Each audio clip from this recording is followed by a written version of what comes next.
morning. Thank you for staying with NTV. My name is Gladys Gachanja, and this is NTV Today, coming to you live from the Westfield Mall right here in Lavington, Nairobi. And we are here specifically because AAR is actually opening its 21st Outpatient Center. Now, that ceremony will be coming to you later on in the program. For now, our conversation of the day, lifestyle diseases. Why are we having this conversation is because these diseases are quickly claiming too many Kenyans, and some of the reasons could be because people are not getting diagnosed on time, some are getting misdiagnosed, and of course at times there are loopholes within the health infrastructure. A lot more on this coming your way, and to help me have this conversation with me, I have Dr. Alex Mogere, who is a consultant physician with AAR. I have Dr. Joyce Sitonik, who is the head of clinical operations at AAR, and Ezekiel Libamira,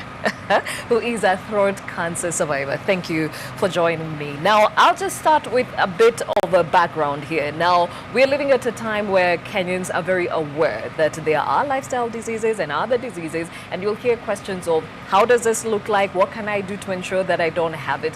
And that's why this morning we would like to debunk some of those lifestyle conditions that are claiming so many Kenyans, and actually to look at statistics from the World Health Organization. It said the top killers worldwide of people are heart attacks and strokes, and of course cancers and diabetes kill 1 million more. So in Kenya, what is the status? Well, according to the 2018 economic survey, cancer is the third major cause of death in Kenya. That's why you'd understand why we have a cancer survivor to help us have this conversation. And I'll start with you, Ezekiel. When were you diagnosed with this condition? Thank you for having me here. I was diagnosed with this specifically on March the 7th, 2009. So that's approximately 10 and a half years ago. Mm-hmm. Yeah. And what came about? What symptoms did you have that probably took you to hospital? Okay, very good question. I was having challenges with breathing, challenges with talking, and I kept having pain shifting. If I would be talking to somebody, they would keep asking, pardon me. So I decided to go and check with the ENT because it was suspected to be sinuses. Mm-hmm. When I visited the ENT, she told me this is congested nostrils and gave me some medicine and told me in 2 weeks it will clear. In 2 weeks, it got worse. And I continued struggling with painkillers. And within about 6 months, my friends and family told me, no, you better go for a second opinion. You don't go for a second opinion to the same doctor. So I had to go somewhere else. Yeah. And when I went for the second opinion, they did some tests on me. They asked me to go for a CT scan, which confirmed a tumor. And they said the tumor was in my nasal strip. That's how they described it. And then that's when I was asked to go for a biopsy test, which took place at the same ENT center.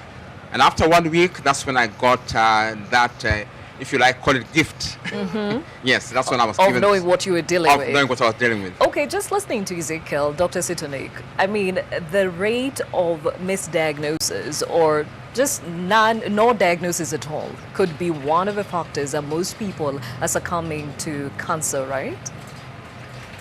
Okay, yes, indeed. The first step with the journey in cancer is to actually get down to the diagnosis. Mm-hmm. And then not just a diagnosis, but the precise diagnosis. Yeah. I think we see quite a number of these kinds of stories. Yeah. And as you've heard, the symptoms mimic common conditions. Yes. Typically, I have this recurrent headache. I have my stomach is not sitting quite right. My back keeps paining on and off. Initially, it just seems like a normal issue. Mm-hmm. But then the thing that makes the difference is that the timelines. Mm-hmm. If a symptom is lasting, say, more than a week, you've done the first line of treatment, mm-hmm. and it's not getting better, you should ideally then get the second opinion. And it is actually possible to go back to the first doctor and say, okay, Daktari, the first treatment you gave me has not made me any better. If anything, I've gotten worse. Because how we come to diagnosis as doctors is sort of like there's an algorithm that you follow. Yeah. If this is yes, if this kind of treatment works, then fine, we got it.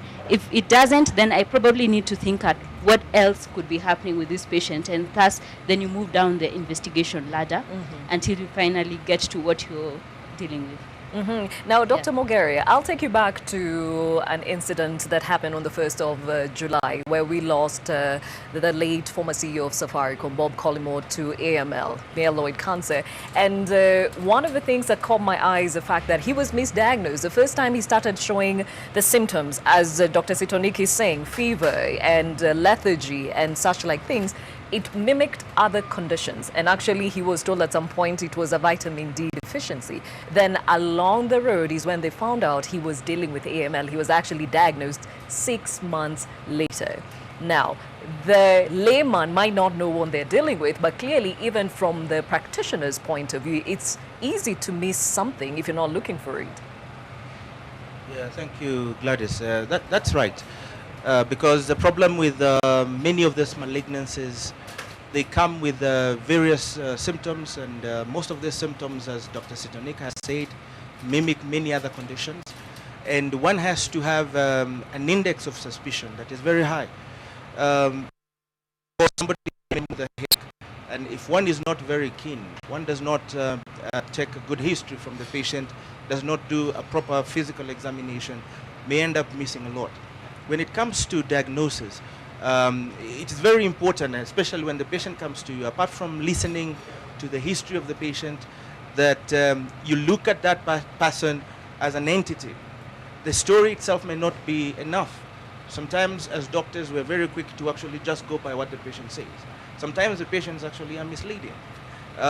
Just to give you as an example, some patients may come to you saying that they have a dizziness. Right? Yeah. Now, out there, many people associate dizziness with anemia, for example. Now, when you delve into that history further, you actually realize the dizziness they're talking about is something else. They may actually just be talking about a spin, which they use, and they use that name liberally, dizziness. Those are two different circumstances. So it is extremely important that the doctor listens to the patient and interrogates the history extremely well, and then now corroborate the history with proper examination. And now this is a head-to-toe examination. So, because for example, as you've just rightly said, AML is a condition that will come with different symptoms depending on the stage at which this patient presents to the doctor. And the symptoms are very non-specific. The patient may just come with fatigue. The patient may just come with pain in one region of the body. It may be a limb, it may be chest, it may be the leg, it may be a knee. The patient may easily succumb to simple infections, or they may get recurrent infections. Because you see, the problem with some of these conditions, or generally malignancies, is that they not only present as primary diseases in the site where they cause the problem, they can also spread to other areas. AML, which is a form of leukemia, basically is a problem that begins in the bone marrow. And then from the bone marrow, you may get leukemic cells infiltrating other organs. They can go to the spleen enlarges, can go to the liver enlarges, it can go to the bone, and the bone becomes tender. So when you examine, you may actually find that you actually pick some signs in these patients. Now, vitamin D deficiency, which unfortunately happens in a tropical country when we have all this sun, yes, may present occasionally with tiredness, malaise, and so on. So there is a possibility that it can be misdiagnosed. But I need to say that when you corroborate a good history, physical examination, and combine that with good laboratory pathological findings, it's actually safe to say that it's very difficult to miss the diagnosis. So I think a proper physical examination, because I don't think we need to go outside of the country to actually make that diagnosis, to be honest. It can be done right. I've treated a couple of patients with AML. We have made the diagnosis here. So this is something that we can actually do right in the country here. So Okay. the only thing is that, as Dr. Sitonik said, if one is treated for a condition and it keeps on coming, think twice. There could be something one is missing. And I'm not saying doctors are perfect, because there are times when you may actually miss something just because you have a tunnel vision. Yes. And sometimes when the patient comes the second time, then it makes you actually think twice about it. Okay. And sometimes if you feel that you're not getting it, sending to another person for a second opinion doesn't mean that you're not clever. A good doctor, All right? yes. It doesn't mean that you're not a good doctor. So I Yeah. think we also need to learn the humility of actually sending our patients to our colleagues to just have a second look. So I think one of the things that probably we need to learn as doctors is also some form of humility, where we actually extend referrals, as also Ezekiel said. Okay. Now, Ezekiel, Dr. mentions that a good history is important in getting the proper diagnosis. And one of the histories, and I'm sure the doctor will ask you, do you have any cancer in your family? Do you have any cancer in your family, Ezekiel? Good question. By the time I was diagnosed with the cancer report, there's only one person in the family who had previously been diagnosed with prostate cancer, and that's my father. And of course, having read the story of prostate cancer, Yes. we learned those days it was the largest killer for men above 50 in the US and Britain. So for us, you began by saying lifestyle disease. Yes. So for me, my father, having gotten the prostate cancer, he was in his advanced age. He was over 70 by that time. Now, as lay people, we knew that he never took any of the goodies in terms of the foods we ate. He never used sugar all his life. As soon as he retired, he began taking sugar. And I remember, for all my life living with Dad, there's not a single day did I ever see him go to hospital. But after he began using sugar, we got this report. Now, when you were diagnosed and you knew about your father, were you surprised? I didn't even think about it. I told the reason why I didn't think about that. First, let me go back to this second opinion that I went through. The doctor was very good. He was very good the way he handled me. And he told me that it is possible that you could have a tumor which might have other conditions with it. However, he mentioned to me that from our history, Yes. 80% of the patients who go for testing for cancer come back without cancer. I couldn't forget that day. I thumped my chest and I said, this man can't have cancer. Why? Because all my life, I had never stepped hospital for any treatment that can be considered serious, except for the common colds, like malaria. So you were clearly your father's son. Never went to hospital. Never, I had never. I was a healthy looking guy, so to say. Okay, now, Dr. Sitonik, the reason why I specifically asked that question is because the doctor can make the diagnosis, but the patient can live in denial and not get the proper treatment. So in this case, and I like the fact that you brought up prostate cancer, most men would probably not go for a diagnosis to get a proper diagnosis, or even when they get the diagnosis, probably stay away from proper treatment because of how they view having cancer or any illness whatsoever. Yeah, Gladys, that's a good question, and I thank you for that. And I also thank Ezekiel for, basically telling us about that part of his journey. Yeah. And cancer screening has been an area of focus for us at AAR Healthcare. And those barriers are quite real. The fear of going to get tested for cancer, what are the chances I'm going to get the cancer test positive? What do I do when that happens? And what we've tried to do is actually demystify that whole process, make also the whole experience of going to the hospital to get tested for cancer and other lifestyle diseases more bearable, with a pleasant setting, not so scary.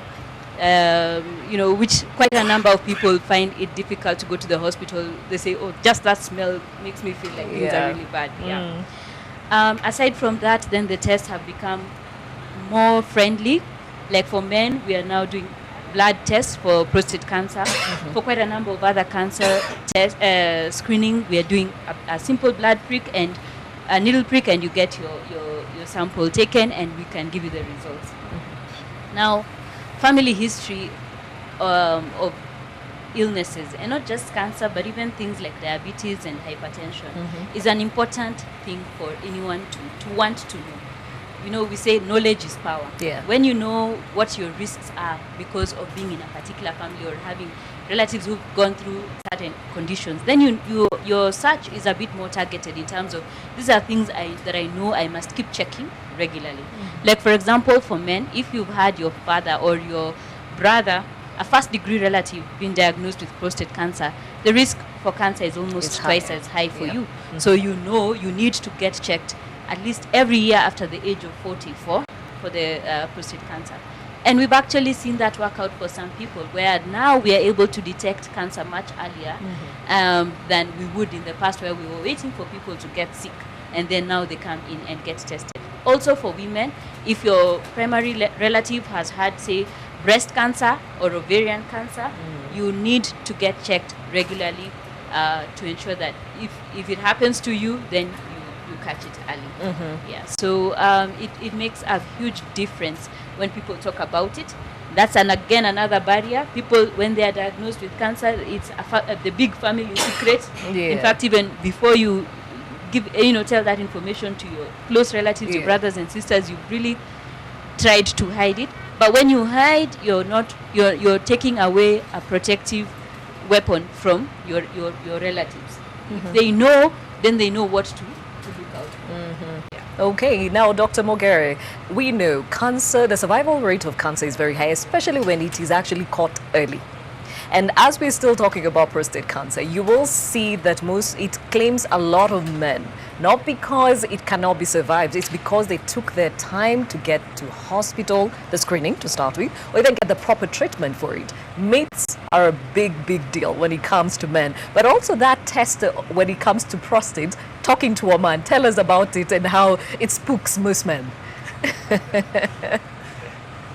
I think first of all I need to mention that the health-seeking behavior of men is extremely different compared to female-seeking behavior, especially in this country.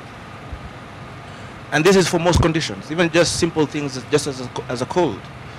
Now, when you go into details such as prostate disease or what we call genitourinary system, for example, many people feel, or many men rather, feel that that intrudes into their privacy. And for them, that privacy is extremely important.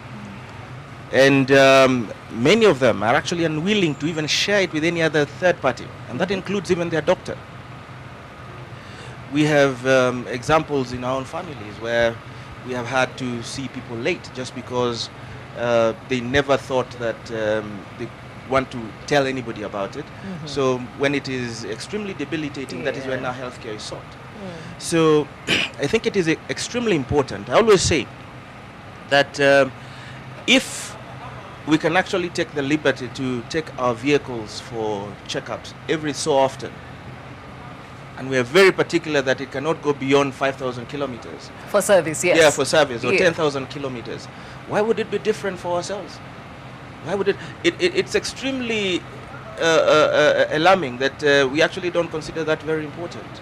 So I think it is important that as men, and even just generally speaking as people, that we actually just consider doing routine examinations with the doctor, because sometimes what you find is that the doctor just picks something that may not necessarily have been very significant to you. All right? Like you may find that for prostate, for example, the main thing is urinary symptoms. You're having hesitation as you pass urine. Okay, when you go there, you're standing for 2 minutes before the urine comes out. You're waking up many times at night. All right? So it just tells you that there could be something with the prostate. All right? Maybe getting tired easily. You may be having anemia. Anemia is one of the common features in patients with malignancies. So it may just be one of the what we call red herring, where we actually just pick a malignancy from it. And that also includes lymph nodes that are not supposed to be there in the first place. All right? You actually are walking around, you're okay, nothing seems to be okay. You go to a doctor, the doctor picks a lymph node that is not where it's supposed to be. It is larger than it should be. Then that gives a red herring. Yeah. The doctor now takes that to the next step. So I think what I would like to encourage our viewers is that let's encourage ourselves to have routine visits to the doctor. Let's just not make it a habit of visiting the doctor when there is some pain somewhere. Yes. Because that's actually what happens. We only see doctors when there's a headache, when there's a pain, when there's a disturbing cough like I'm having today with a cold and things like that. Yeah. So I think that's what I would like to tell our viewers today. Okay, now Ezekiel, you talked about that your father had changed his lifestyle after retirement, took sugars, then you probably now related it to the fact that he was diagnosed with cancer. In your case, what was different about your lifestyle? Do you think you can attribute this apart from the genetic connection? If you heard me clearly, I mentioned I never had any serious health challenge. Yes. I think, like you say, the information that's shared in the media amongst the medics can have an effect on the patient, either positive or negative. Now, I remember the doctor, after pronouncing the long terminology, something carcinoma, which just means throat cancer. and he gave me the paper and asked me to Google. Now, the word cancer is so scary. I had a chat earlier with my good friends, Dr. Sitonik and Moged, and I said, people in Kenya fear cancer more than they fear car accidents. Many years ago, I remember there was a report that cancer, by the World Health Organization, that cancer is the leading killer in the world. The report said it kills more people than malaria, TB, and HIV combined. Yes. Now, when you hear cancer, you see death. And I said, this man is no exception. I actually saw death, but I had to start fighting it in the mind on the spot. But the point I wanted to bring here, this doctor, after giving me the report, he looks at me and he told me, stop smoking. I was so angry, but I didn't react. Why am I saying that? He never asked me if you're a smoker. if I'm a smoker. And this man, my age, I am nearer 60 than 50. I have never smoked in my life. I was so angry and said, how can you dare? But I thought and I said, perhaps it's because throat cancer is related to smoking amongst others. And I spared him. So I think it's important, whereas we patients need to give the doctors the right information, the medics also need to be careful on how they handle the patient, especially when it comes to this so-called death-threatening sickness. And I went through that, and I wanted to make some small correction with your permission. Yes. You refer to me as a cancer survivor. I was given maximum of 6 months to live. The medics didn't think I would make it. Nobody ever imagined, whether it was pastors, family members. And I said, after I was done, I coined myself as a cancer conqueror, because I conquered death. So I went above survival. Okay, he's a cancer conqueror. Yes. Now, Dr. Sitodiki brings up something very, very important. I mean, when you're dealing with that patient, and cancer as it is scary for everyone, you need to be at least empathetic to what it is that they're facing and walk with them, not from a practitioner's point of view, but from a layman's point of view. And how best should that be done? I think let's start with that first statement. Cancer is scary for everyone. Yes. And the doctor is just as human, especially if this is a doctor you've probably been seeing for a while. Delivering the cancer, it is cancer diagnosis, is one of the hardest things a doctor has to do to their patient. And especially if we've been through this journey together, trying to figure out what's going on. It's heartbreaking also for us as doctors. So, but that being said, we are taking back that feedback about how we break down that information to the patient, how well we explain what it means in terms of the exact diagnosis, how their life will change, what their treatment plan will be going forward, survival rates. But as you can see, survival rates, there is a scientific guide as far as based on studies over time. We've seen if you discover a cancer at this stage, the survival rate is X amount of period. But human beings are also the most amazing creatures, I would say, because where the story did not look inspiring at the offset, we've seen people make tremendous turnaround in how the disease is progressing, respond very well to treatment, and overcome, the diagnosis. But of course, the chances get better the earlier you get diagnosed. There are sometimes unique factors within your body that affect how well you take a condition like that.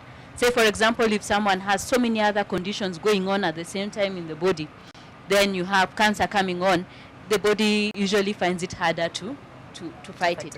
But if you had been investing well in your body, eating well, keeping low weight, exercising regularly, your resilience tends to be higher.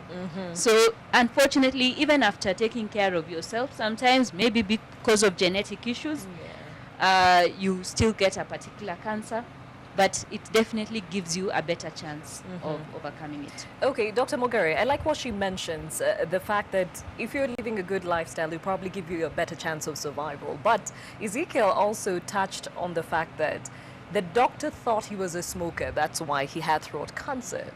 I shared with Dr. Sitonik that I've lost 2 friends this year to pancreatic cancer. And every time I would break this news to my close friends, they would ask me, were they drinkers?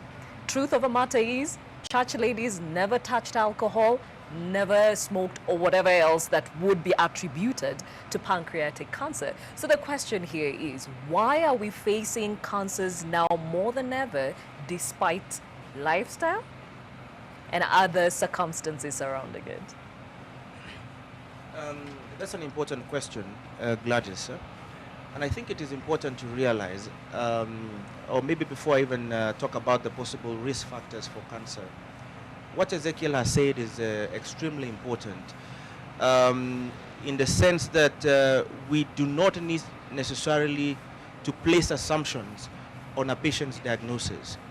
Throat cancer, in majority of patients, is caused by exposure to tobacco. But that's not the only cause, all right? That's not the only cause. So if one is not versed with the possible risk factors for a condition, then they are easily going to ascribe that condition to that possible risk factor. And it's actually going to be annoying, as he says, that one actually makes an absolute assumption that that is actually the risk factor, yet it's possibly not. But at this point, it's important to mention this, even as I answer your question. There are several risk factors that may be involved in causation of malignancies, okay? And then in broad categories, okay? We have what we call lifestyle causes, which we have talked about, and this includes tobacco use, alcohol abuse. Remember here I'm talking about alcohol abuse, because there are those people who take some alcohol and they may question whether just taking alcohol is also a risk factor. It's actually alcohol abuse. Now, the other thing is environmental exposure, right? So we have such things as exposure to such things as asbestos, we have some gasoline, we have some ether, which are just chemicals that can easily cause people to develop other forms of malignancies, radiation, and so on. Besides that, we also have infectious agents. Just like Dr. Sitonik said earlier, there are infectious conditions that can also result in malignancies. For example, cervical cancer in women is actually caused by exposure to human papillomavirus, what is referred to as HPV. Yeah. We also have cancer of the liver, which is caused by which may be caused by hepatitis B, and so on and so forth. So once you look at a medical condition, you actually need to find out, could there have been an exposure, so that what I talked about earlier, talking about history, these are some of the things that you actually want to identify. But it is also important to mention at this point that many times you may not actually find any identifiable risk factor. All right, but that does not mean that there was no risk factor at all. I actually forgot to mention the genetic thing that he was talking about, which is also a very important risk factor. All right, so you may find that the only thing one has is actually a genetic predisposition. But then the thing with us is that we actually do not have a family history beyond probably our brothers or our parents. Yes. All right. Yet we have great grandfathers. We have in other settings we actually have people who have those records. But unfortunately here we do not have. Many times when I'm asking a patient whether they have a family history of ABC, and before I even ask or finish, they tell me no. And many times they're actually not certain. It is not possible, especially since we don't have records. Family history is not just your parents, not just your sisters or brothers or aunties or uncles. So it's important to know that there could have been a great-grandfather who had leukemia, for example, and unfortunately we do not know. So it remains a possible risk factor. So what a patient should say is that we do not have any that is known. Okay. Otherwise, we could actually easily have some. Yeah. So the thing is, what is happening right now with frequency and incidence that seems to be going up is that definitely our lifestyle has changed. Yes. We have adopted a more Western lifestyle, and the exposures are much more. Many people back in the day would actually do things that involve them moving a lot, so physical inactivity was not a problem. Eating fast foods was never an issue. The exposure to salted and processed meals was not a problem. So right now we have extreme exposure, and the problem is this: if, for example, I invited people to my party, and I decided that since I'm a doctor, I actually just want my guests to actually have healthy meals. Okay, that may be the last party I am holding, because because many people would prefer to have those foods. Okay, they would love to have their roasted meat. They would love to have their processed food somewhere. But if I put some yams there and some broccoli and some vegetable salads, and put some, it's very unlikely people will find that amusing. Okay? Yet I'm really thinking about their health. So we are also affected by our mindsets and attitudes. While we talk about it, even me as a doctor, as I talk about it, do I practice this in the house? Will I invite my guests for my son's birthday party and give my guests what I've just talked about? I'll probably balance. So what is happening right now is that, of course, we are having these high incidents. First, because of problems with the health-seeking behavior. But then, more importantly and generally speaking, is our attitude. Right? So we actually just need to adopt an extremely bold attitude, where we don't think about other people. Think about yourself. Think about your future. And I think that will be the basis of getting a proper health economy. Okay, Ezekiel, now that we're talking about mind shift, a change of attitude, I mean, you've conquered cancer, it's now going to 10 years. What did you shift in terms of what you ate, in terms of your lifestyle? What drastically shifted for you to have 10 years to your life? Maybe I didn't mention earlier, I wear many hats. And what part of what I do is I am a motivational coach. So that played a key role. Now, when I got the news, like I said earlier, the first thing I thought was death. And I cannot say I'm religious. I'm a committed Christian. So what I did, as soon as the report was given to me, that first thought came. The next thing I did, I began to pray. The doctor was talking to me, and I was praying. He didn't realize I was praying. And I remember the words, with due respect to all religions, the words in the scripture, the Bible, that says, owe no man anything except the gift of love. I began telling God, you know that I owe Gladys 2 million. You know I owe Dr. Sidonic 500,000. You can't take me before I pay. I was talking to God like a friend. Secondly, I am blessed with 3 children, 2 sons and 1 daughter.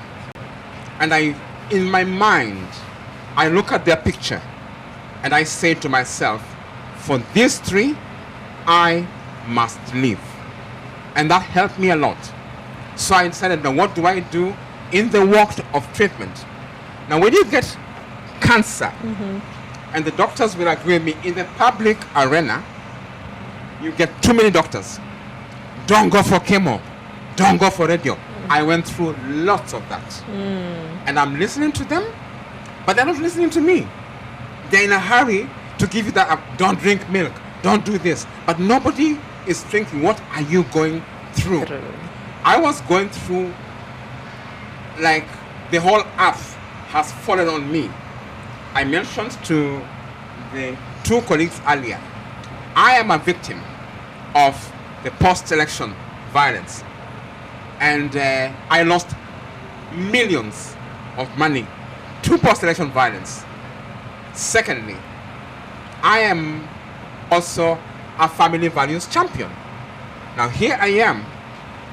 I'm helping people to spice their marriages. Then in that moment, I had a family challenge. So I said to myself, what do I do specifically to make my children stand? And I decided I will do anything under the sun to help the children realize I'm going to make it. They, of course, the 2 older ones, they didn't tell me. It's 7 years later is when they confessed they believed that daddy was going to die. And when they saw me bouncing back, and every other friend, now, like, I've walked this journey now for 10 years. And people are more encouraged. They say, if this guy could make it. By the way, I didn't say this. I lost about 50 kilos. I listened to a doctor, an oncologist, who said, when you lose 20% of your weight suddenly, you're on the verge of death. When I calculated 50 kilos, I lost 42%, meaning I was technically dead. So I would meet Gladys. Hi, Gladys. And Gladys can't recognize me. I know colleagues who see me in the streets. They went to the office, they asked, what happened to Zach? And they told Zach has cancer. Now the stigma that we have to fight. She said, I thought Zach had HIV. So when I saw him, I ignored him. There are those who stigmatize and they say, I don't want this guy to die in my hands. So I went through all that, but I told myself, there are children here, and I had to do everything to make sure I must. And then, but remember, my first prayer, I talked to God, and I believe God was going to take me through. Of course, I went through the conventional treatment, but my mind kept telling me I must walk through it. And I thank God that I'm here today to share my story. Excellent. Now, Dr. Sidonic, clearly you can see self-zeal has pushed him 10 years after a doctor had said 6 months would not go by before he actually met his death. Talk about the stigma and the attitudes of those that come through your doors in as far as cancer is concerned.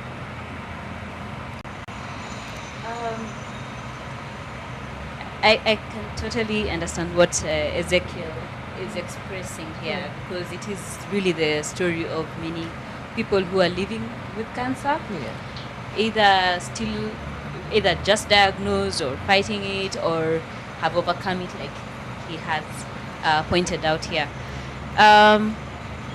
The first thing is fear, and with the human psychology, fear manifests itself in so many different ways.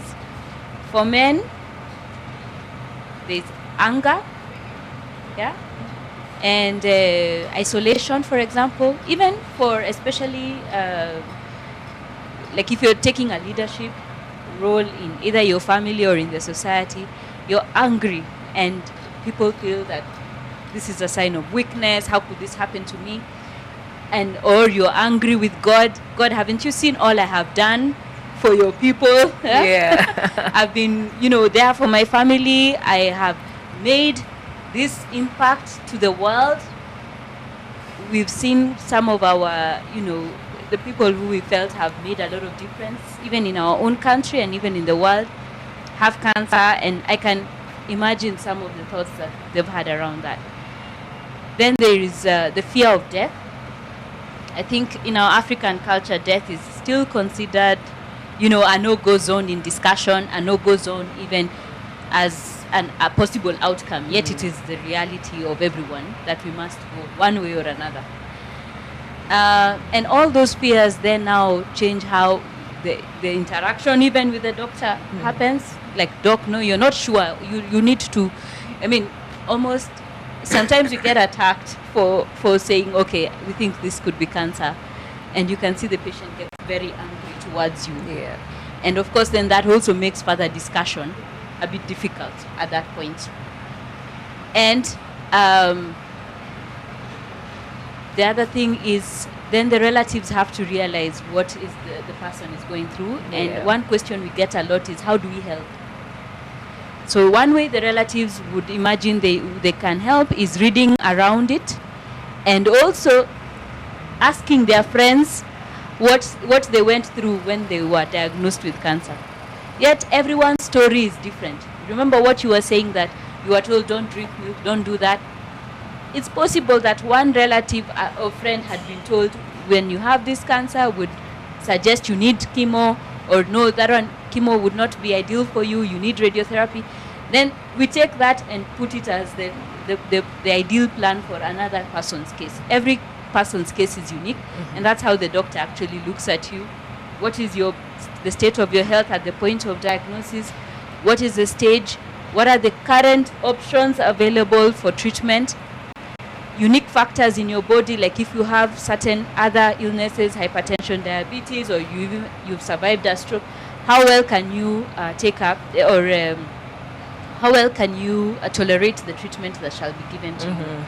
What subtype of cancer are we dealing with? Sometimes certain types of chemo works for a particular cancer, but it's not the ideal for another type of cancer. Even if they are all called breast cancer, it actually differs as down that road. Then there's the issue of palliative care. Yeah. That is something that is also largely ignored and as an option. And I think there's been a lot of work to also sensitize doctors about the importance of palliative care. Yeah. We have in nearly 80% of our counties, there's a palliative center set up through the public health system mostly, but also in the private healthcare system, we have a few palliative care centers, which basically works with the patient. There's the psychological counseling that they need to go through. There's the family therapy that also needs to happen. The family needs to be prepared for that angry person. Yeah. Erratic behaviors from time to time from the person suffering with the cancer. Then they treat pain. Honestly, my personal mantra is, in this day and age when we have thousands of pain medications, really nobody should be crying in the middle of the night, screaming because they're in pain because of cancer. That is not acceptable. And there are ways that we can do something about it. Other symptoms that come in also as you're getting treatment, like with the vomiting, the skin issues, lack of appetite, all those can be addressed. But we need to then create that environment where we can talk about more than just the specific diagnosis of cancer, Yes. and look at the broader aspect or impact to that patient's life. I like how you are taking this conversation to that ending as far as health infrastructure is concerned. And I see your feedback coming to us on Twitter at Gladys_Gachanja at NTV Kenya. There's one here from G. Kaikai who says, as a country, we are doing too little on global action plan for the prevention and control of NCDs as proposed by the WHO. We are investing too little in our health facilities. Dr. Mogere, do you agree? And what needs to be done to help along with this scourge that we clearly are facing head on as a country? Okay, thank you, Gladys. I agree with the thoughts of our viewer. We still have a long way to go. Like I said, besides the fact that we have problems with health-seeking behavior, as a country, I don't think we have the infrastructure that is adequate to actually address some of these conditions that we're facing, especially with regards to non-communicable diseases in general. First and foremost, for us to be able to make proper diagnosis, or even just have a high index of suspicion, we actually need to have the right people on the ground. So it is important that we actually get proper skills on the ground. So training actually has to be thought about. I'm a bit disappointed right now. That seems to be an issue that seems to be getting off a bit, because we are dealing with things coming all the way from the national government to the county government. And at the moment, I think there's still a bit of an issue that is happening there. So if we can be able to streamline that so that we are able to get not only the basic skills that we need, but also the specialists in different areas. Right now, for example, I believe there are many challenges, like doctors getting back to specialize. We still have something that's not streamlined on that. Yeah? We need to have as many as possible getting to specialist areas. And this needs to be happening more than ever in this day and age. Yeah. Because I don't think it is right for us to still talk about problems that we had 10 years ago. Because I think, in my view at the moment, we're actually slipping back in terms of adequacy of the necessary and the requisite skills. So that's one of the areas that we need to address. Besides that, we also need proper infrastructure that will support these skilled workers. For a pathologist, for example, who remains a key resource in management of patients with cancer, we actually need to have them. But actually, if we are to look at how many we have in the country, they're actually very few. And even if they're there, do they have the equipment? There are places that cannot even do just a simple hemogram, which is one of the most basic of the tests that actually is needed for basic diagnosis of many conditions, and that includes malignancies. So we actually need to have a proper thought. And just to finish off, I think it is important to say that the management of non-communicable diseases requires a multidisciplinary approach. So we actually need to involve many people, all right? Ezekiel here, as a survivor of cancer, will have many tales to give about this condition. Yes. These people need to be co-opted in the management of these conditions. They can actually tell us what is it that, as caregivers, for example, we have gone wrong. We actually need to co-opt that. We actually need to find out, did it take so long for him to actually eventually get chemotherapy or radiotherapy? And what were the challenges in between? So that when we get such kind of feedback, then we know which areas to step into. Yeah. I know, of course, like for cancer, there is a national cancer control strategy that is put in place. But we also need to hear it speaking loudly to everyone. Yeah. Quite a number of even healthcare givers do not even know about it. All right. So how do we get these people also to know about it? So that as we see, because you see, the thing is, it is one thing to sit in a hotel and come up with policies. Yeah. It's yet another to actually see these people in a clinic and actually talk about it. So if the people who are actually seeing these patients do not even understand it, we actually will not even execute that policy. So it's important that we actually get a coherent plan, a policy that actually works for everyone, rather than just having meetings and meetings. We actually have to have a clear plan and a path to follow in order for us to be able to do this. I believe there are people who can do this. We just need a strong mindset and actually the willpower to do it.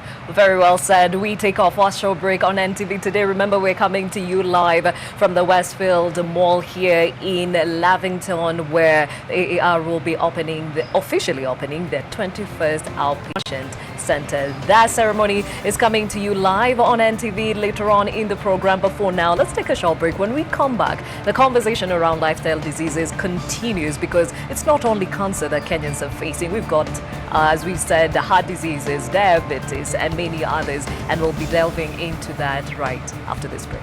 Stay with us.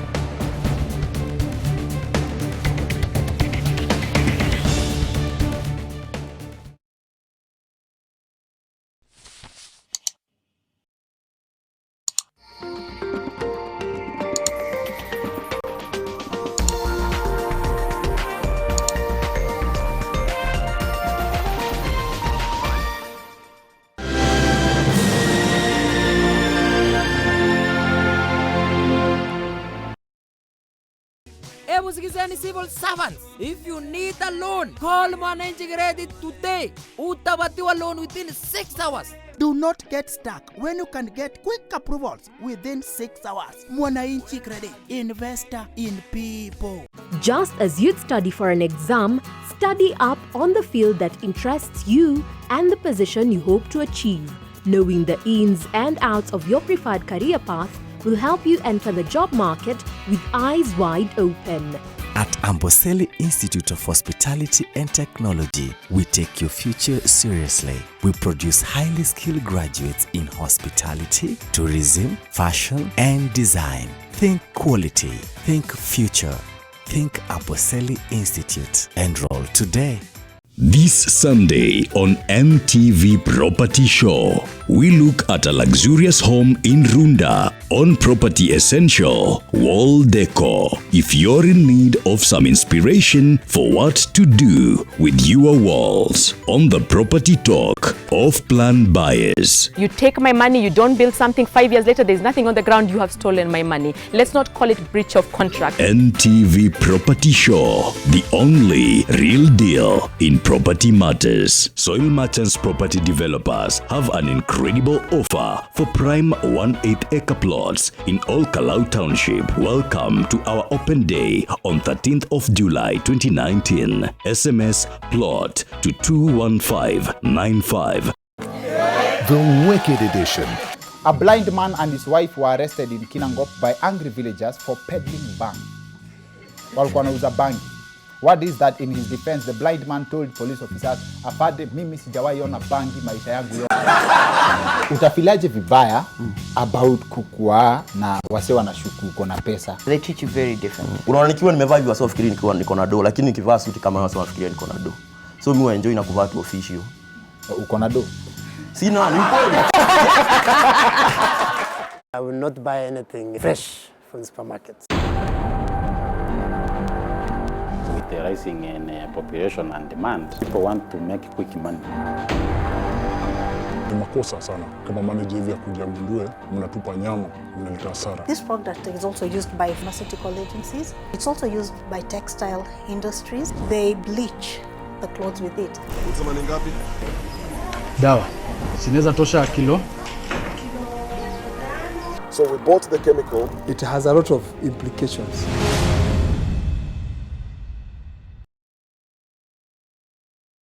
Harambee Stars iko juu 254 iko juu. Gigwip, gigwip, gigwip, gigwip, gigwip, gigwip, gigwip, gigwip. Nasikia kwenu nyinyi ni wachafu mpaka sabuni ya maji na sengenya. Now this is a really easy recipe. This one looks good enough for you. It's so tasty and crunchy. Did you like it? I loved it. Soil Merchants Property Developers have an incredible offer for prime 1/8-acre plots in All Kalau Township. Welcome to our open day on 13th of July 2019. SMS plot to 21595. On Friday, the 12th of July 2019, AAR Healthcare will be launching their state-of-the-art outpatient center at Westfield Mall, Gachanja Road, Lavington. Catch it live only on NTV from 11:30 a.m. AAR Healthcare, as human as you. Churchill Show makes a grand return to the beautiful city of Naivasha on Saturday, 13th July at the Buffalo Mall, starring all your favorite comedians. And for the first time, introducing the VVIP seating at 5,000 Kenya shillings. VIP tickets go for 2,000 and regular 1,000 shillings. Get your advance ticket by dialing *229 *29 hash or *483 *82 hash, or at the Buffalo Mall or at Naivas, Naivasha. Saturday, 13th July, all roads lead to Naivas Buffalo Mall, thanks to Churchill Show live recording for the very second time in the beautiful city of Naivasha. Because great memories don't happen once. Usije peke yako. See baby, now we are 2 in 1. It's a plot. We are 2 in 1. When I'm away, you call on me. My name is Patrick Muchoki. I'm a director and co-founder Mahiga Homes.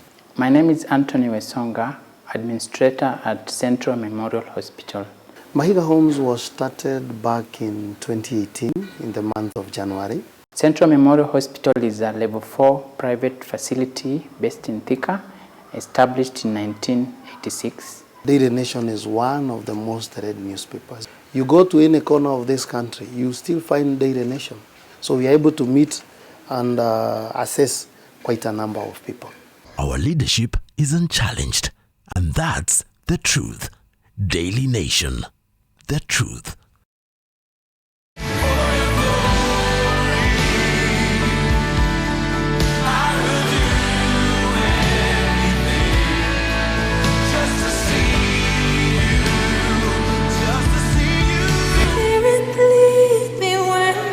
Trusted without borders, and we walk upon the waters wherever you would call me. This is a move.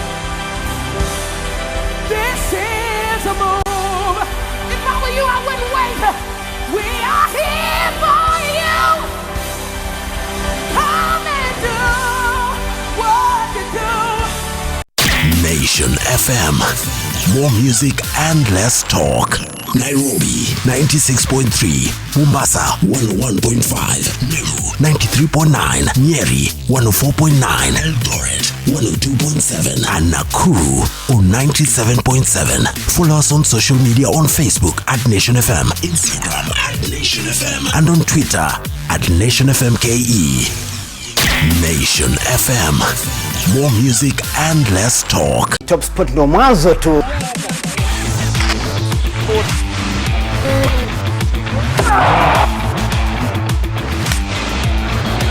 So much football.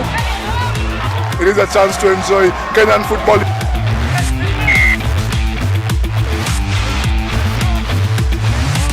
Crunch time for the Kenya Sevens rugby team.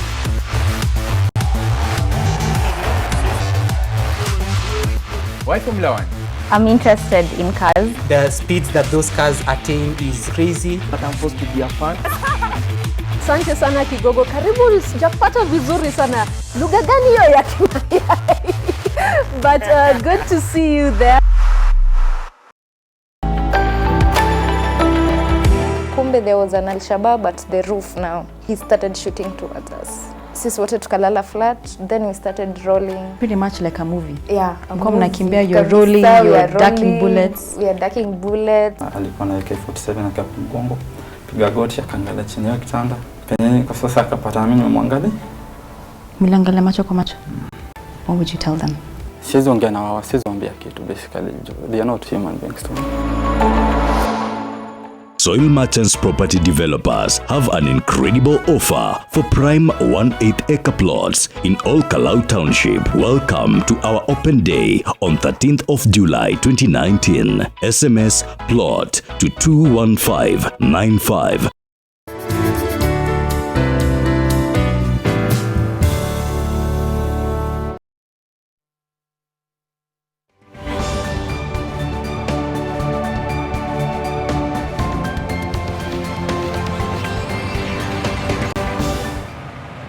Thank you for staying with NTV today. My name is Gladys Gachanja, and today we're coming to you live with Mall at Lavington in Nairobi, and this is where AAR is opening officially its 21st outpatient center. Again, as I said, that ceremony will be coming to you live here on NTV, so do stay with us even as healthcare is brought closer to you. Now, still on set with me, Dr. Alex Mogere, who is a consulting physician with AAR, Dr. Joyce Itonik, head of clinical operations at AAR, and Ezekiel Libamira, who says he's a breast cancer, or rather throat cancer conqueror. Well, thank you for staying with me. Now, before we went to break, Dr. Mogere was talking about the importance of investing in our health infrastructure to ensure that we support those that are living with cancer, especially even as we talk about lifestyle diseases. And having walked this talk for 10 years, maybe you can tell us some of the loopholes you found in the system and why you opted to get your treatment here as opposed to outside the country like most people would prefer. Wow, good question. First of all, let me begin by saying I believe in Kenya. I love Kenya. Now, what maybe may have happened, I think the doctors have also alluded. People, when they get what you might call misdiagnosis, they blame it on the medics. And I'm not here to defend them. But if they didn't give the proper information, that can lead to misdiagnosis. And let me come back to the structures. You asked a question to Dr. Mogere earlier, and I want to also add something. I remember in 2009, there was only 4 hospitals in Kenya with radiotherapy machines. When I was sick, I was given a choice. Do I go to the more expensive hospitals? Or the oncologist asked me, or do I treat you at Kenyatta Hospital? And at that time, I didn't have enough medical facilities in terms of the cover to take me to the private hospital. So I gave her permission to treat me at Kenyatta National Hospital, but she said, I will treat you as a private patient. Meanwhile, there were people who kept shouting at me and telling me, don't take your treatment to Kenya. Go to India. Go to India. And like I said earlier, it's so important and never accepted. Listen to the patient. I said, this is time for me to look at what our facilities can do. And I must be honest with you, having gone through 33 radiotherapy sessions, no, chemotherapy sessions, 33, performed every day except weekends. And then the infamous chemotherapy. It helped me, even though I had to use a lot of other, the medics will call it complementary treatment. But what my disappointment, and I'm not going to get political, I remember during the time I was now getting into recovery, we had 2 cabinet ministers, both of them handling the health sector. We had a minister for medical services and we had a minister for health services. In the same year, each of them got cancer. One was prostate, the other one I can't remember what it was. Unfortunately, they did not take their treatment in Kenya. That makes people feel that these guys can't trust our doctors. Why should we? And that has an impact on the population. Number 2, with those few facilities, I remember if I would not have gone to Kenyatta as a private patient, I was to wait for 18 months to start radiotherapy. So I had to pay extra to start immediately. And then one more thing that I felt so disappointed, and Dr. Mogere alluded to say, it's not enough to have meetings after meetings. I remember checking, and the cancer was increasing. I checked the budget for the Kenya government, and they had allocated, the word is, only 300 million for cancer. At that time, a second-hand radiotherapy machine was costing 250 million. The country has only 4. The government is allocating only 300 million in the midst of increased. I think we need to get our priorities. Secondly, I remember that time as well, we had only 6 oncologists. I could mention all their names. Yeah. I did all the research I could. And in the midst of increasing, I remember one moment they said we have around 75 people then who are dying per day. And I would imagine those are the ones being reported. There could be the others that are worse. Are we together? Yeah. So I'm thinking we all can work together. And this is not saying this because the doctors are here. We've had cases. Here I am. I didn't go out of the country. Yeah. Like I said earlier, I lost 50 kilos. Now, to be honest with you, I am trying to cut some more because I have bounced back. I will show you my pictures later. Yeah. So I think I'm saying that we can all team up together, thanks to AAR, what they are doing here. This one, I could treat this as going to Mashinani, so that people don't have to go to the few places. Because by the way, at that time, all the oncologists then, maybe even now, were based only in Nairobi. Yeah. And now people have to come from all over. Yeah. Okay. Yeah. So that's why. One more thing I want to comment. Two more things I want to comment. She talked about doctors may have a challenge in breaking the news. Let me say this. When I did the biopsy, it was done through my nose under what you call local anesthesia. And the doctor finished and told me, "You are my bravest patient." I actually got annoyed with him for the first time because I thought he's flattering me. But fast forward, when I came a week later and he looks at me and he shouts, "Ah, my bravest patient," that's when I believed. Are we together? That is when I believed that, oh. So I can imagine for him to break the news. I still remember he could look at my eyes. He was reading the report and he says, "Mr. Libamira, I have some not good news for you and I have some bad news." He couldn't face me. So I agree with you. Sometimes it becomes difficult to break the news. They're also human. Lastly, Yeah. in my 10 years of doing cancer advocacy, men, unfortunately men, I'm a man, Yes. but men don't want to talk about it. It is so painful. I know cases where men have cancer of one or another, majority is prostate. Even their families, their wives don't know. That I'm aware. I meet them, I talk to cancer patients, I go all over Africa, and I've seen that as a challenge. So I go and ask men, come, let a fellow man talk to you and give you encouragement. They will say, yes, we'll call people. And the next meeting, you'll find they're They not won't there. be there. Yeah. Now, Dr. Sitanik, I like the fact that he touches on the fact that we need to relook how we look at healthcare when it comes to especially getting help for cancer and what have you, but also, even as AAR, you're bringing the healthcare closer to the people. And some of the facilities you're putting out there is, for example, it is easy for you to walk in and get your screening. Now, people need to understand that it's not too beyond them to get that screening, which is very vital in ensuring you get the right diagnosis. Speak on the same. Thank you, Gladys and Ezekiel and Dr. Mogere for laying the background for what we are doing. One of the greatest barriers to access to healthcare is geography. How far is the healthcare facility from where I normally operate? Yes.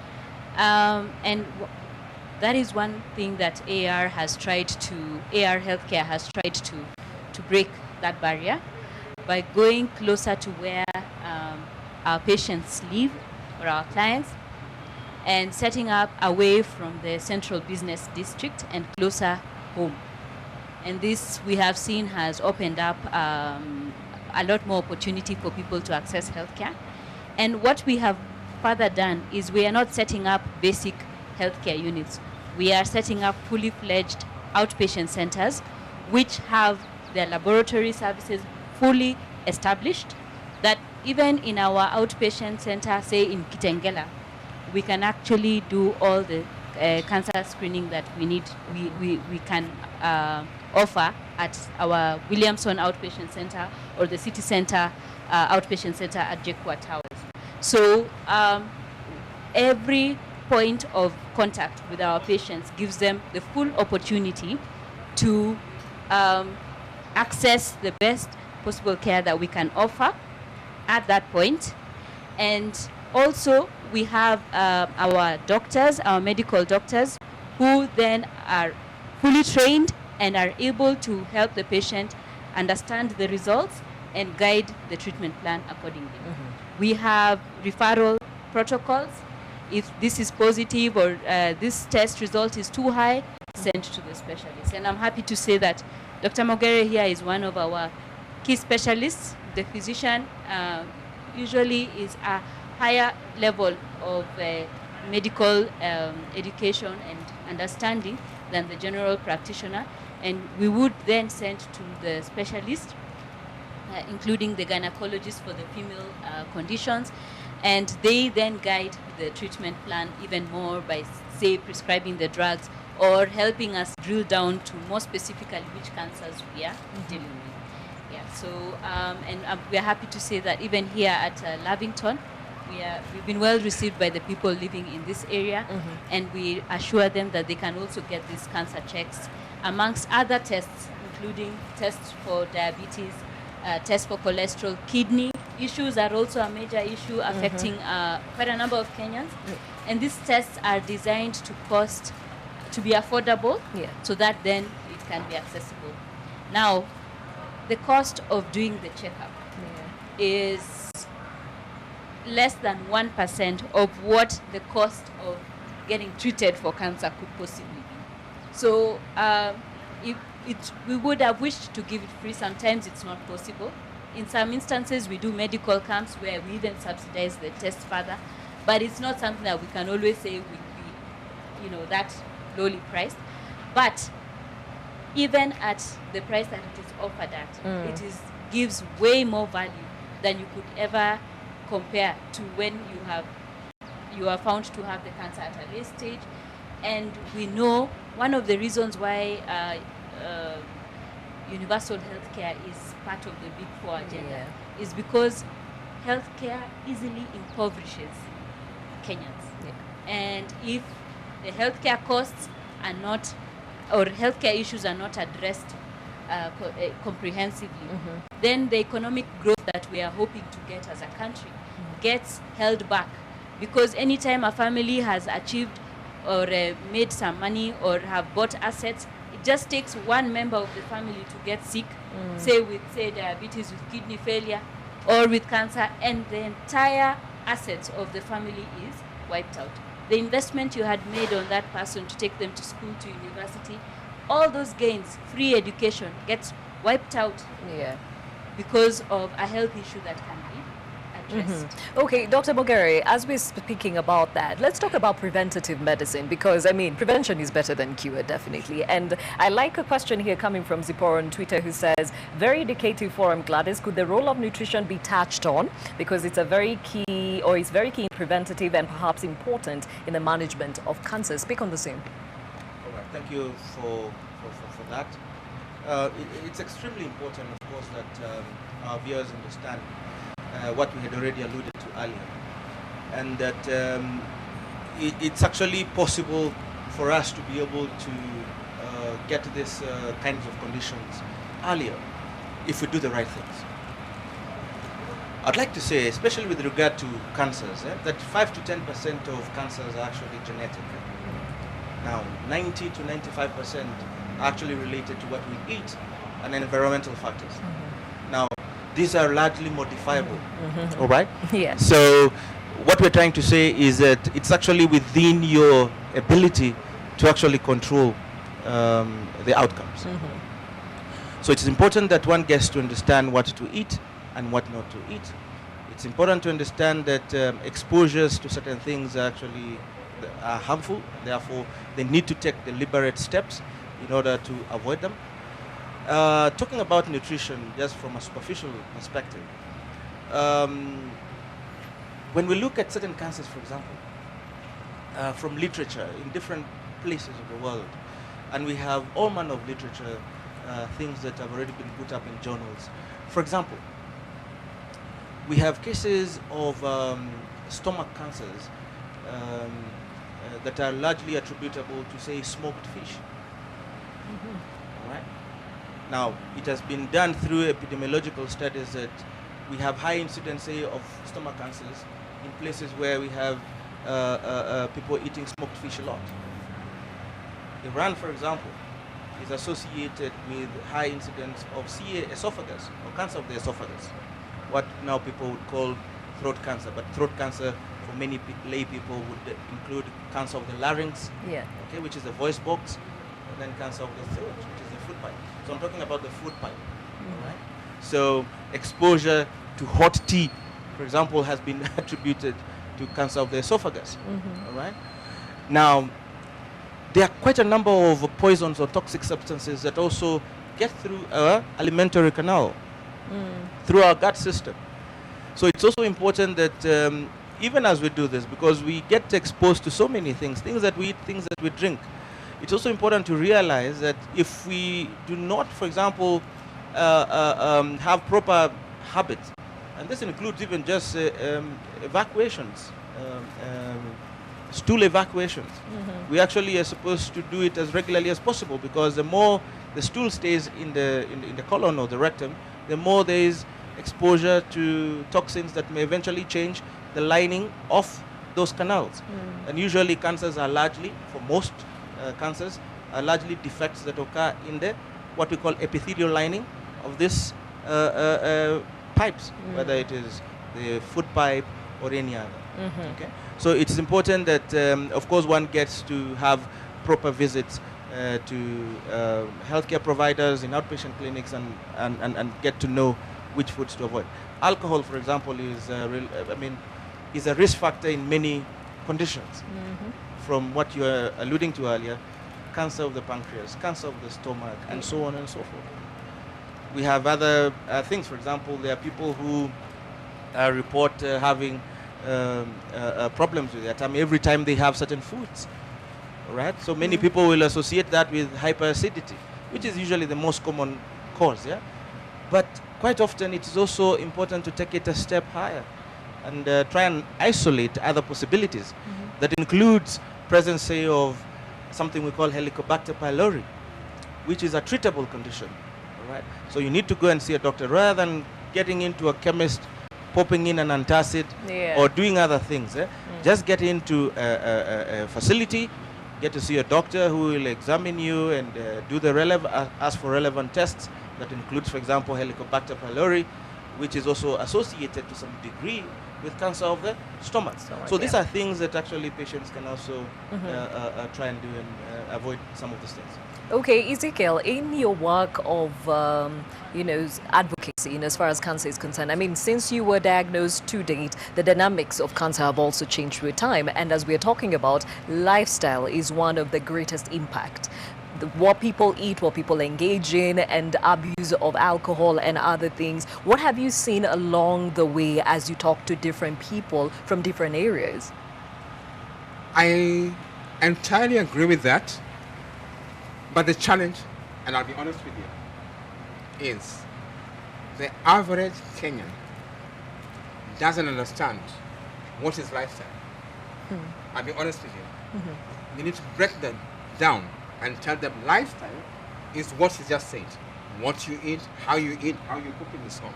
Many people are not aware. So when you begin to talk to them and you begin to interrogate them, then they begin to give you their story, then they don't realize it's my lifestyle that has contributed to this. For example, I laughed, I don't know if you noticed, when you talked about hot tea. Yes. I loved hot tea. Maybe it's a course. Yeah. I went together. So, it is very important that people are educated. Secondly, I want to tell my good friends, the medic, those words you use, they're medical terms. Try to break them down to a simple... The layman language. It took the oncologist who was wheeling me to the first radiotherapy. She's the one who told me, in a layman's language, the cancer you have is called throat cancer. Hadn't she told me, I would never have known to date.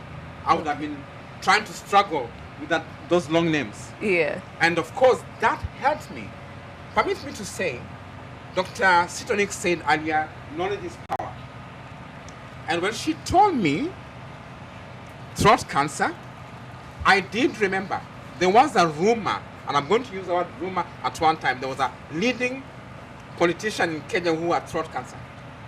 And I remembered the story, and I said, so-and-so had throat cancer? And I counted the number of years he was alive. I didn't care how high he was in the East African leadership. I told myself these words: he's alive, I am going to live. And that also helped towards my journey to recovery. Okay. Yeah. All right, Dr. Sitonik, I know you are passionate about wellness, and wellness actually is described as making a conscious decision by an individual to maintain good health.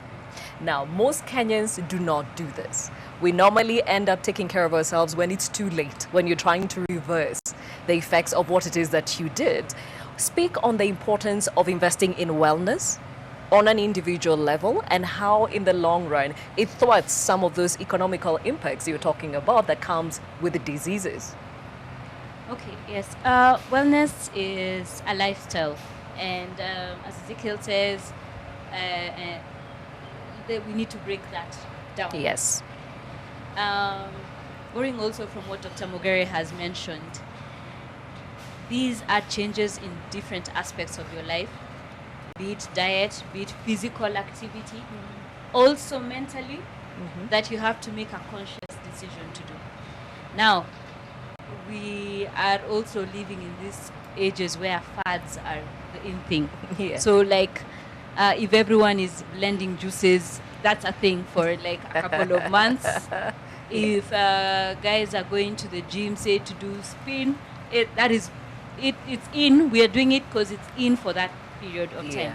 We need to make conscious decisions, but also for personal long-term reasons. Yes. Yeah. So why are you going to that gym? Is it because everyone is doing it, or have you understood the impact of regular physical activity to your body? Then the other thing is, when you make a personal decision about what you're doing for wellness, then you are able to find ways that you can implement it in your life that is easy for you to maintain over the long term. The benefits of these changes to your diet, to your physical activity, to your mental health, you get the most impact when you do it sustainably for a long time. Yeah, so it's not enough that for 3 weeks in the entire 2019 you went to the gym religiously. That does not give you any benefit. You can't keep stock. Yeah, and even the impact, we cannot tell you that that is going to change your life. But if 3 days out of every week in the year of 2019 you were able to get some reasonable exercise done, at least 30 minutes of serious exercise, that is good enough. Yeah, so if it's as simple as, and that's why I like the discussions that have also been going on, pushing our county governments and also our employers to provide health spaces. If it is construction of a road, create a walkway so that if I decide my form of exercise is to walk to work, then that ought to be enough, and it's practical because I have to go to work every day. So I can maintain that in at least 75% of the time this year I will get some exercise. So exercise again is also not limited to going to the gym, for example.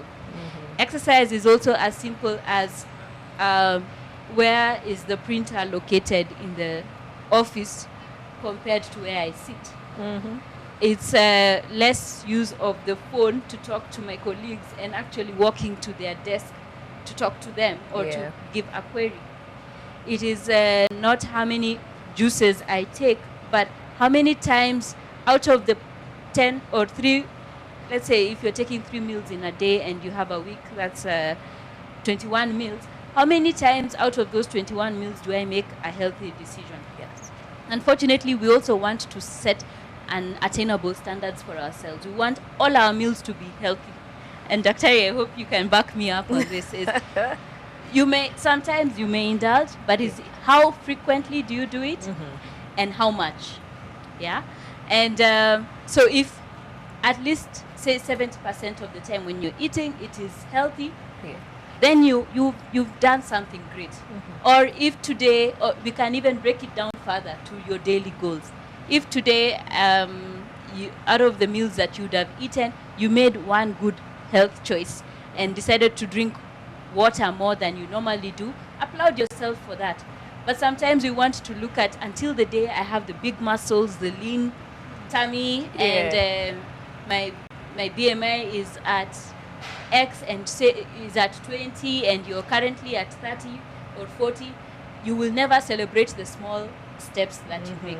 But every small step is a walk towards, the right direction, and we must applaud it and still try to incorporate these wellness things into our daily wellness, ideas into our daily life routines. Okay. Yeah. Now, Dr. Mogeri, I'm sure you have more patients now that we're talking about lifestyle diseases that are walking through your door saying either cancer patients, diabetes, heart diseases, stroke.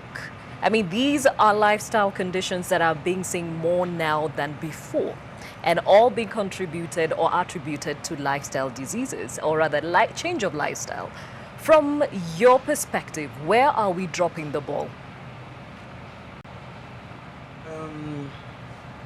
Like I said, when it comes to achieving what I would call a good global health, either from an individual perspective or from a bigger picture or a bigger perspective, we seem to have a situation where we have sort of left healthcare to be handled by certain individuals, and that is where we actually need to place emphasis, that it actually has to involve many people, because it is very unlikely that your old 70-year-old in the village will actually take herself to hospital if they do not have any pain.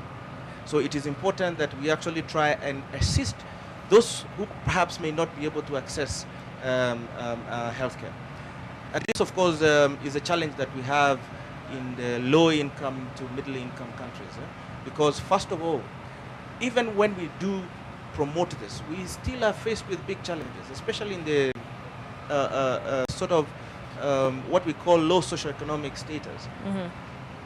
Just to give us an example, if I see a patient who lives 200 kilometers from here, comes to see me for a particular condition, just because I'm the specialist in that area, it means I'll have to give this patient an appointment. And depending on how they are, this appointment could be in 2 weeks, 3 weeks, 1 month, or 2 months, or 3 months. Yeah. So assuming that I'm actually giving a 2-weekly review, it means a lot of things have to happen. One is that we need to have the resources for that to happen. It is simple to think about it, but when you actually go to the nitty-gritties, you realize that it takes a lot.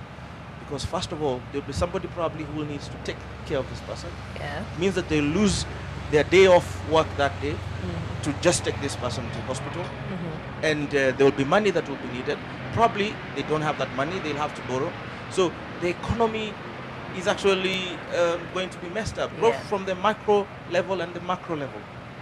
So we definitely have a problem there.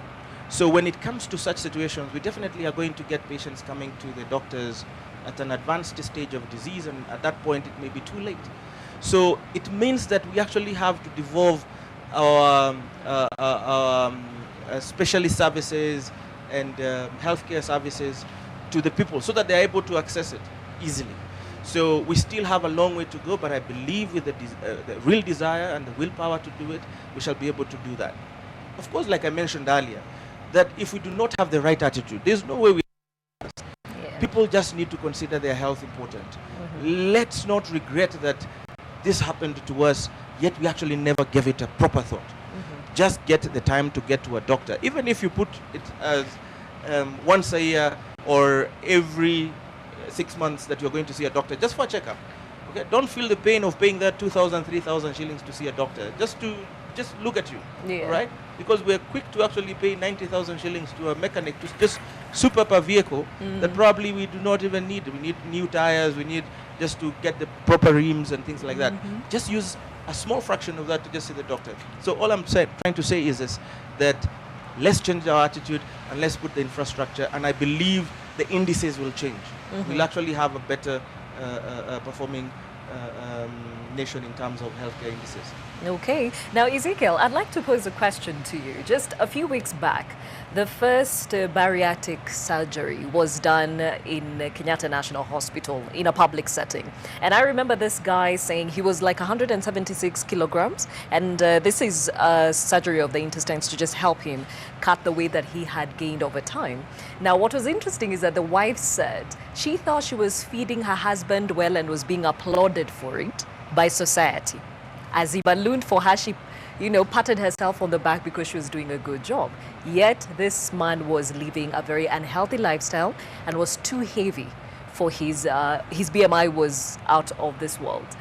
talk about the importance of those living around somebody, the support system. You know what you need for yourself. How much more is it important for those around you that are supporting you through recovery and treatment and management of a condition? Very good question, Gladys. Let me tell you, the ones around you, they can make you live, they can kill you. How they treat you, how they handle you. Because they're the ones immediately next to you. How they talk to you, they may tell you, oh, you're doing well, or they may even be flattering you. Let me go back from your report of the guy who was 176 kilos. Yes. This man here was weighing 100 and almost 10 kilos. Wow. Everywhere I went, people would applaud me. They would call me Meshimiwa. They would call me Bishop. Every name. I would go places with guys higher in me in ranking in society. I would be given space and they would be... So people thought this guy is looking well. And then, little did I realize, and remember earlier on I said, I was healthy looking. That is a challenge that people don't seem to realize. And for that lady, there are many others who are like that. Because they think if my husband is looking thin, allow me to use a Swahili term, nitaonekana kama simlindi vizuri. Unashika. And for me, that was a plus. It is since then that I realized, by the way, one time I went for a medical checkup at, what do you call this place, General Accident House. And I decided to go for a checkup, which people don't go for. And this lady looked at my weight then, I was being 90 kilos plus. And she told me, you are obese. I was angry. Okay, I don't react, sorry. Yeah. I don't react. I was like, how can she tell me I'm obese? That's not a good one. It's an insult. It's an insult. Because I felt I was looking good. By the way, the thing I took care of myself, I wasn't having a tummy, but I was looking good. And I was happy for that. Now, after this challenge, I realize I need to maintain. The BMI she talked about is so important. For me, okay, to some extent, maybe being big helped me to absorb the shock of the cancer challenge, you know. When I check myself, I'm told I should not be more than 70 kilos. I actually dropped, by the way. I dropped from about 110 kilos. I became 61 kilos.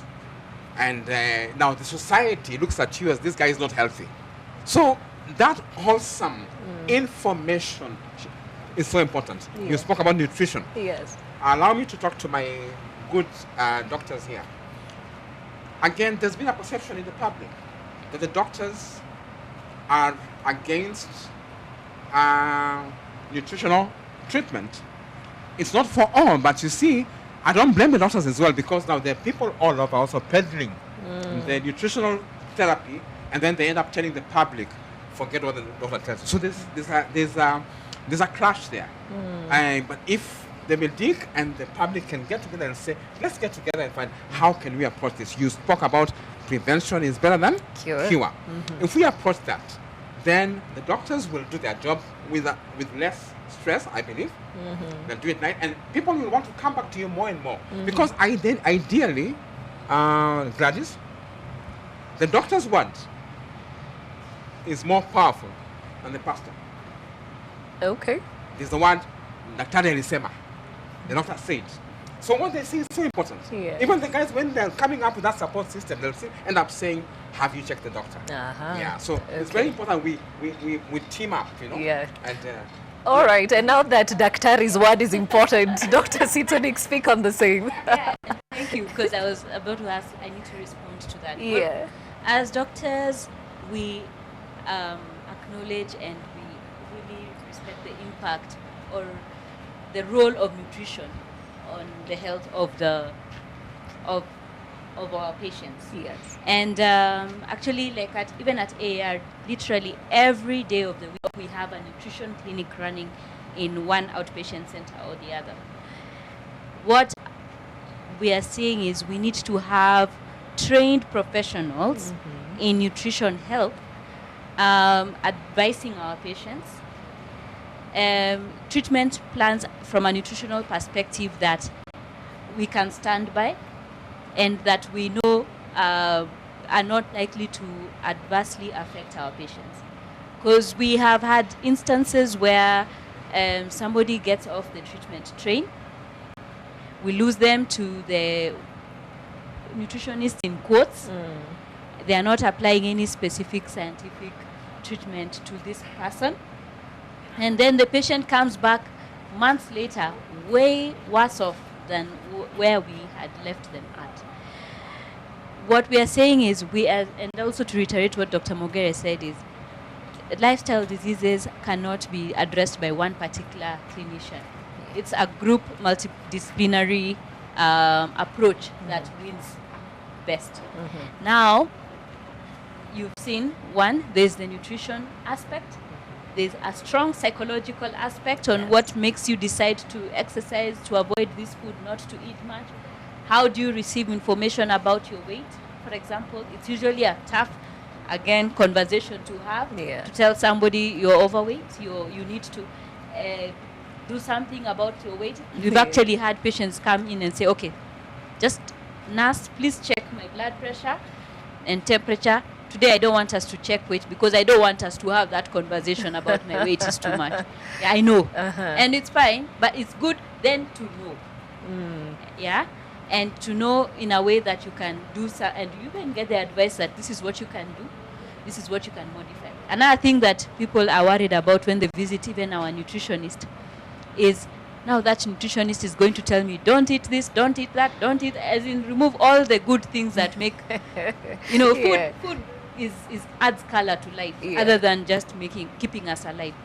But the approach we are using at our AAR outpatient centers, and also with other professional nutritionists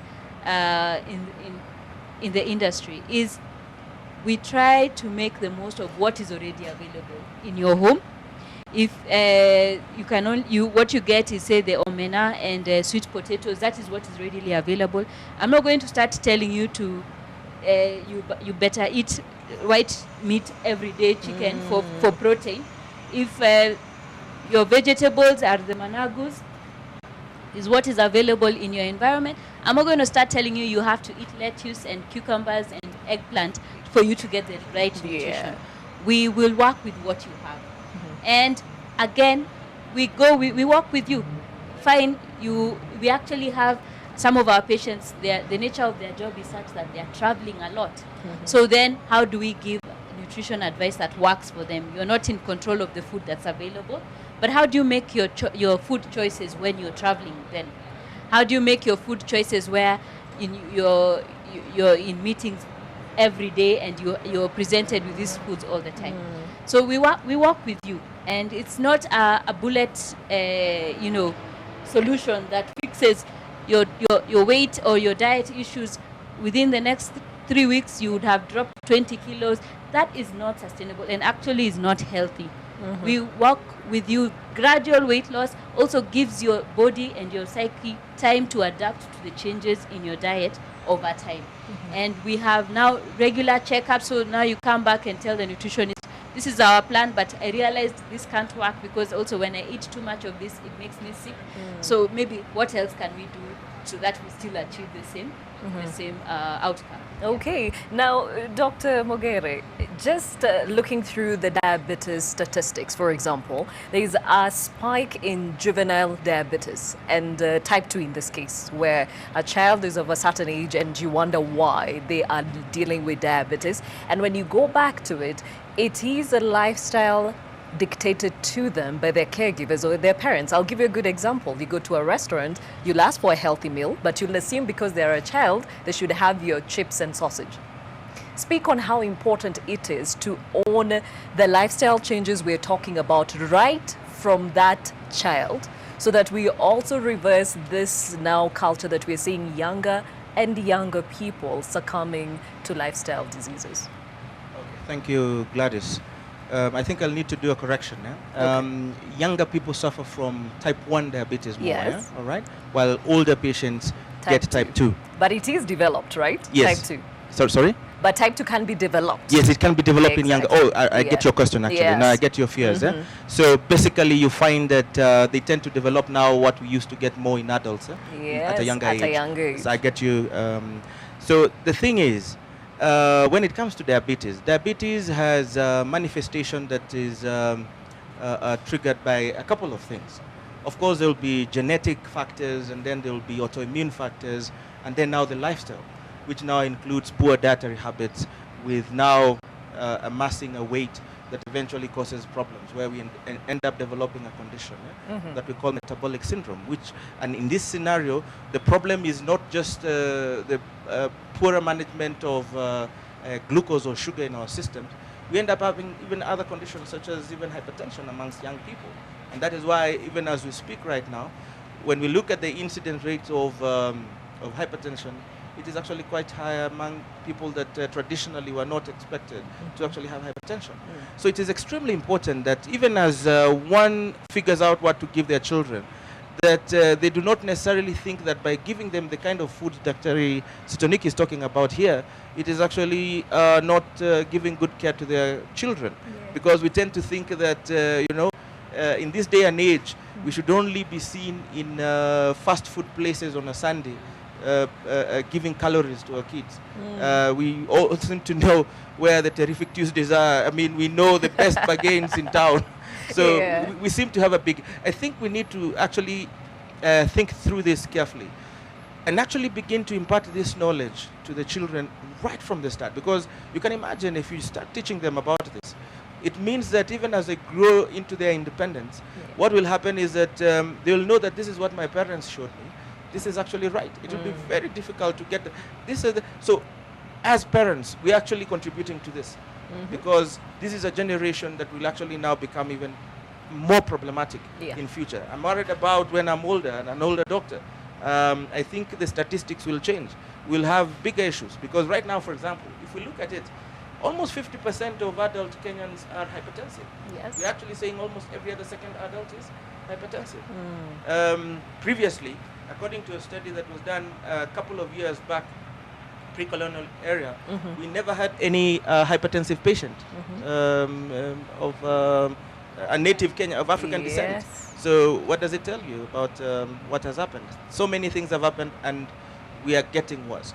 So I think my summary to viewers who are parents out there, please love your children. And love does not just mean taking your children to fast food places. Take them to your grandmother so that they can have the best mokimo. Take them to your auntie so that they can have ndumas and guashes. Take them to places where they can have the best vegetables that are traditional.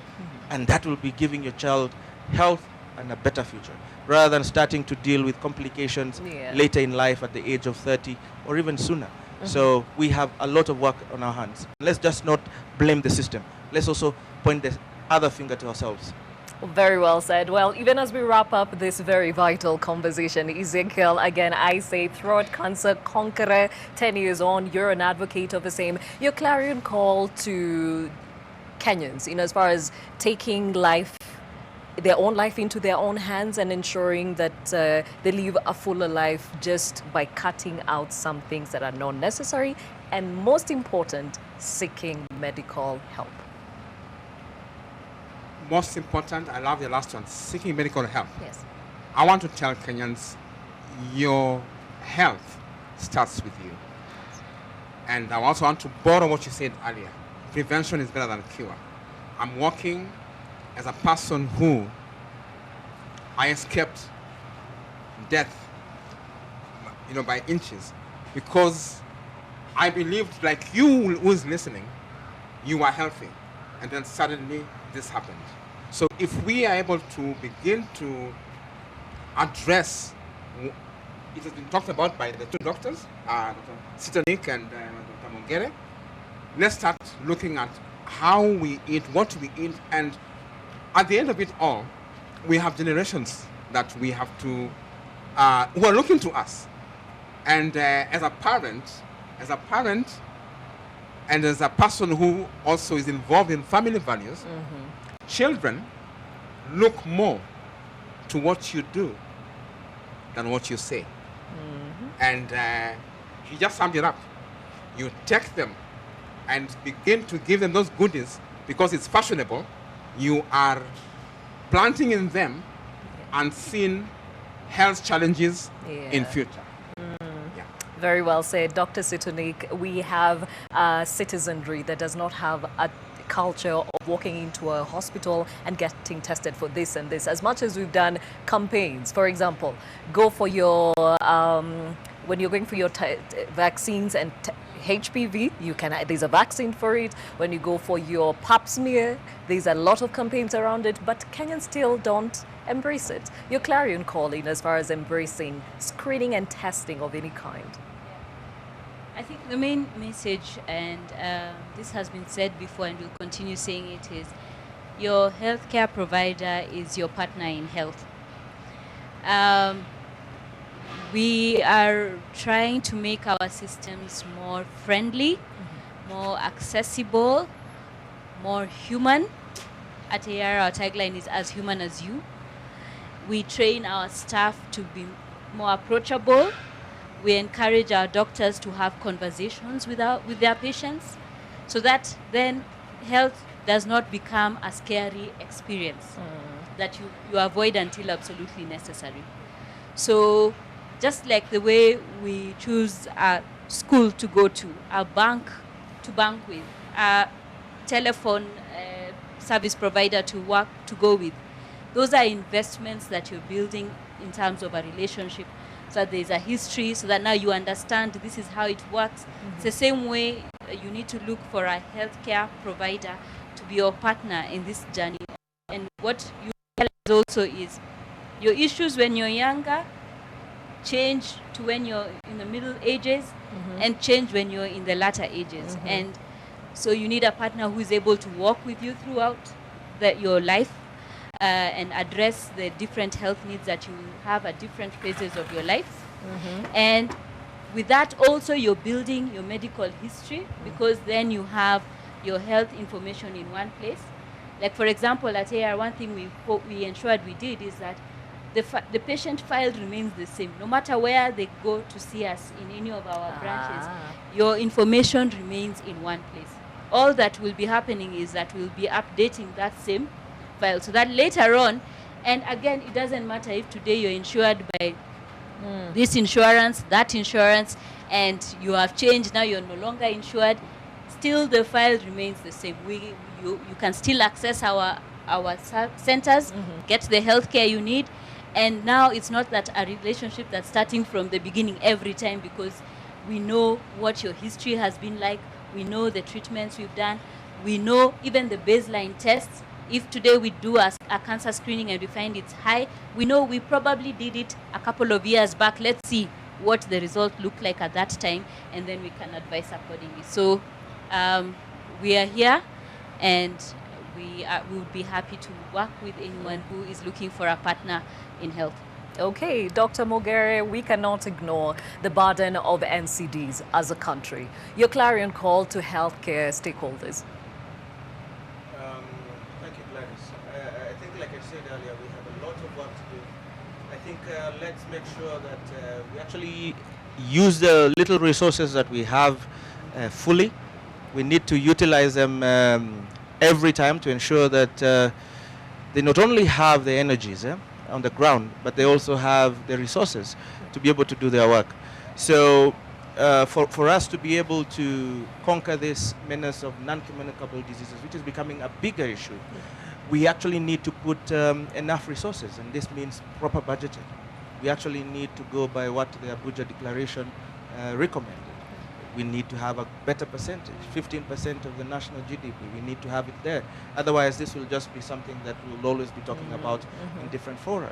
At the same time, we need to also be true to the spirit of Article 43, which talks about the right to healthcare to every individual. So let's make sure that we actually live according to the true spirit of that. So we need to ensure that our patients are well informed, that our healthcare providers are happy with doing their job. I don't think it is right for us to allow situations where we have people who are actually trained to take care of people, finding alternatives in other fields.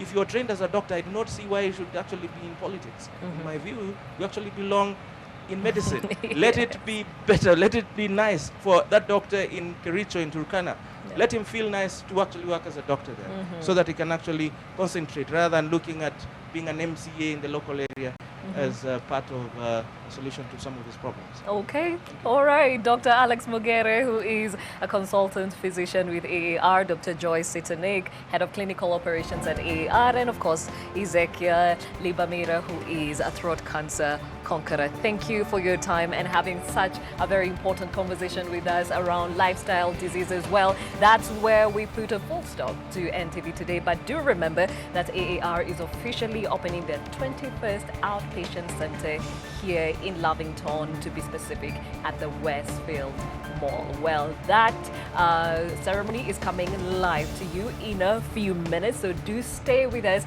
even as healthcare is brought closer to you. Thank you for joining us on NTV today. My name is Gladys Gachanja.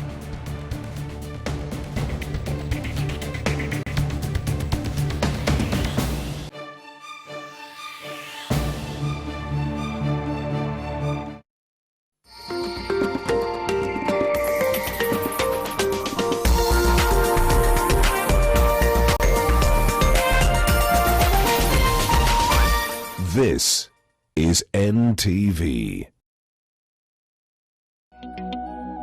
Little by little, an engagement.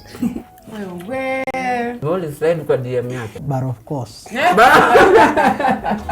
birthday to you.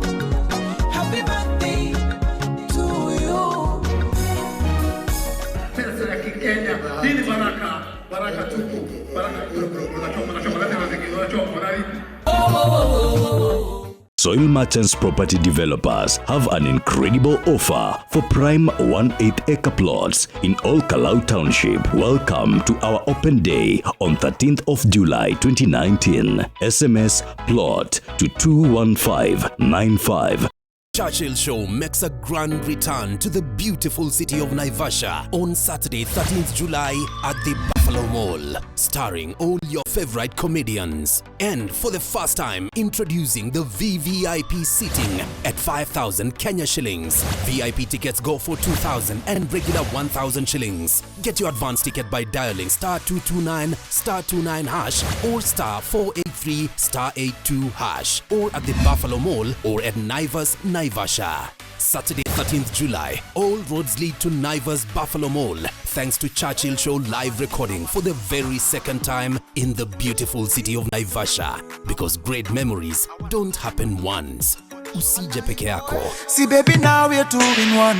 It's a plot. We are 2 in 1. When I'm away, you call on me. This week on The Trend, the controversial Vera Sidika will be here. The sassy Evelyn. We preach Jesus in a tune. Manolo. Tanzania sensational Dogo Janja. Tonight we are dunda. Brio Sami and Shosh.